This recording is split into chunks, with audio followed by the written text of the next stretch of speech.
কি রে তুই যাস না এখনো? আমি তো ভাবছি তুই গেছস গা, এলে ঘরে লইছি। এ মাইয়াকে আমার বউ, হবু বউ।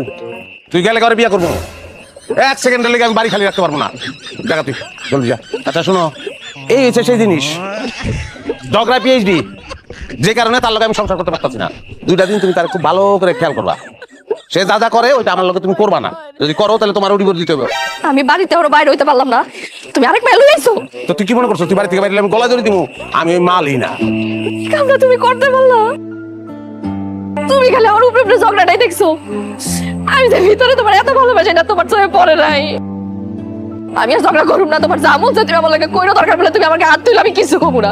আমি কোনো কাছে যাবো না, আমি তোমার পায়ে ধরে আচ্ছা ঠিক আছে, ও যাইবো না বাড়ি থেকে। বাড়িতে যাবো না মানে? যাইবো না মানে যাইবো না, 2 দিন বেড়াইবো। চিনস না করে মাম তো কই ডালিয়া।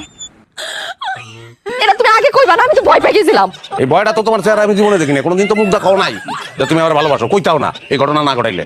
দাও খাওন দাও, মেহমান আইছে, 3 জনে খাবো একলো দেখ। আহ, কেমন আছো? কত বড় হয়ে গেছে দেখ।